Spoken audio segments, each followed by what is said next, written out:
ആസാദിൻ്റെ ലഡു വിതരണം. നാടെങ്ങും സ്വാതന്ത്ര്യസമരം ആളിപ്പടരാൻ തുടങ്ങിയ കാലം. ഭാരതാംബയുടെ കൈവിലങ്ങും കാൽച്ചങ്ങലയും പൊട്ടിച്ചെറിയാൻ ഒരു കൂട്ടം യുവസിംഹങ്ങൾ അക്കാലത്ത് അരയും തലയും മുറുക്കി രംഗത്തെത്തിയിരുന്നു.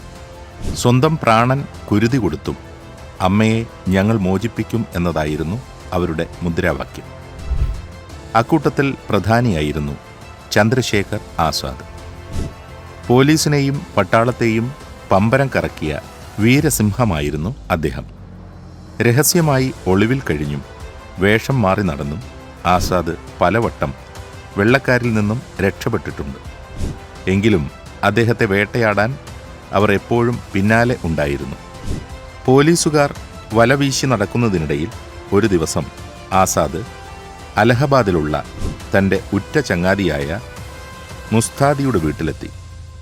അവരുടെ വീടുകളിൽ രക്ഷാബന്ധൻ മഹോത്സവം കൊണ്ടാടുന്ന ദിവസമായിരുന്നു അത്.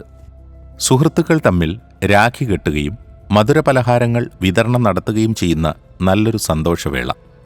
മുസ്താദിയുടെ വീട്ടിലും പലതരം പലഹാരങ്ങൾ തയ്യാറായി കഴിഞ്ഞിരുന്നു.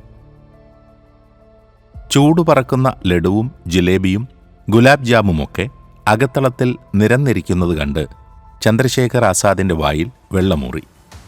അദ്ദേഹം ഒരു ജിലേബി എടുത്ത് പതുക്കെ ഒന്ന് കടിച്ചതേയുള്ളൂ.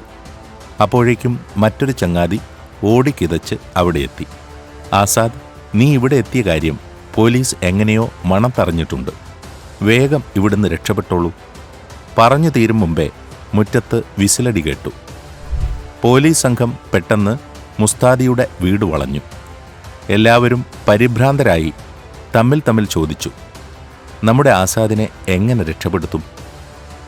പുറത്തേക്കിറങ്ങിയാൽ പോലീസിൻ്റെ പിടിയിൽപ്പെട്ടത് തന്നെ. പിന്നെന്താണൊരു മാർഗം? ഇതിനിടയിൽ മുസ്താദിയുടെ ഭാര്യ ശ്രീദേവി രംഗത്തു വന്നു. അവർ പറഞ്ഞു, ആസാദ്, ഞാൻ വേഗം നന്നായി അണിഞ്ഞൊരുങ്ങി ഒരു സുന്ദരി കുട്ടിയായി നിൽക്കാം. താങ്കൾ ഒരു വേലക്കാരൻ്റെ വേഷം കെട്ടി ഒരു കൊട്ട നിറയെ മധുര പലഹാരവുമായി എൻ്റെ പിന്നാലെ വന്നാൽ മതി. ഭാഗ്യമുണ്ടെങ്കിൽ രക്ഷപ്പെടാം. ശരി, ശ്രീദേവി പെട്ടെന്നൊരുങ്ങിക്കൊള്ളൂ. ഞാനും ഇപ്പോൾ തന്നെ വേഷം മാറാം. ആസാദ് തിടുക്കത്തിൽ അകത്തെ മുറിയിലേക്ക് പോയി. പിന്നെ ആസാദ് പുറത്തേക്ക് വന്നത് കീറമുണ്ടും തലേക്കെട്ടുമൊക്കെയായി വേലക്കാരൻ്റെ മട്ടിലാണ്. ഇതിനിടയിൽ ആടയാഭരണങ്ങളണിഞ്ഞ് ശ്രീദേവിയും പൂമുഖത്തെത്തിയിരുന്നു. ഞാൻ മുന്നിൽ നടക്കാം. പലഹാര വിതരണം നടത്തിക്കൊണ്ട് താങ്കൾ ഒരു ബാല്യക്കാരനെ പോലെ എൻ്റെ പിന്നാലെ വന്നോളൂ. പറഞ്ഞതുപോലെ പലഹാരക്കുട്ടയും ചുമന്ന് ആസാദ് പിന്നാലെ നടന്നു. പടിക്ക് പുറത്തു കടന്നപ്പോൾ പോലീസ് അവരെ തടഞ്ഞു. ചന്ദ്രശേഖർ ആസാദ് ഇവിടെ എത്തിയിട്ടുണ്ടെന്ന് കേട്ടു. ഞങ്ങൾ അയാളെ അറസ്റ്റ് ചെയ്യാൻ വന്നവരാണ്, പോലീസ് മേധാവി അറിയിച്ചു. അയ്യോ, അങ്ങനെ ഒരാൾ ഇവിടെ വന്നിട്ടില്ലല്ലോ. സംശയമുണ്ടെങ്കിൽ അകത്ത് കയറി നോക്കിക്കൊള്ളൂ. അവിടെ എൻ്റെ ഭർത്താവ് മാത്രമേ ഉള്ളൂ.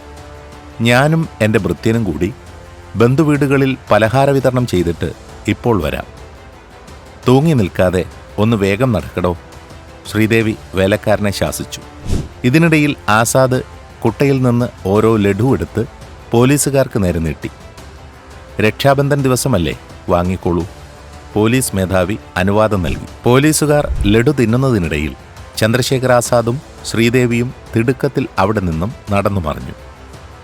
താമസിയാതെ പോലീസ് സംഘം മുസ്താദിയുടെ വീട് മുഴുവൻ അരിച്ചു പെറുക്കി. പക്ഷെ എന്തു ഫലം? തന്ത്രശാലിയായ ആസാദ് ഇതിനകം മറ്റൊരു താവളത്തിലേക്ക് രക്ഷപ്പെട്ടു കഴിഞ്ഞിരുന്നു. കുറേ കഴിഞ്ഞപ്പോഴാണ് വേലക്കാരൻ്റെ വേഷത്തിൽ കടന്നു കളഞ്ഞത് ആസാദാണെന്ന് പോലീസുകാർക്ക് വിവരം കിട്ടിയത്. അവർ ഇളിഭ്യരായി തിരിച്ചുപോയി. ആരുടെ മുന്നിലും തലകുനിക്കാത്ത ശക്തനായ പോരാളിയായിരുന്നു ചന്ദ്രശേഖർ ആസാദ്.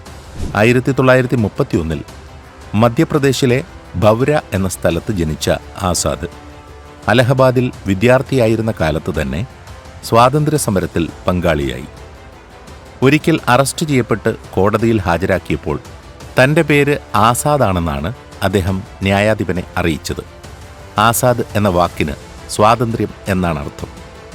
അങ്ങനെ പറഞ്ഞതിൻ്റെ പേരിൽ 14 വയസ്സുള്ള ചന്ദ്രശേഖറിന് 50 അടി ശിക്ഷയായി ലഭിച്ചു.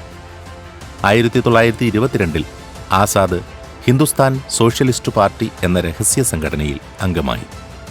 തുടർന്ന് പല കേസുകളിലും കുടുങ്ങിയ ഈ ധീരദേശാഭിമാനി 1931 അലഹബാദിലെ ഒരു പാർക്കിൽ വെച്ച് പോലീസുമായുണ്ടായ ഏറ്റുമുട്ടലിൽ രക്തസാക്ഷിത്വം വരിച്ചു.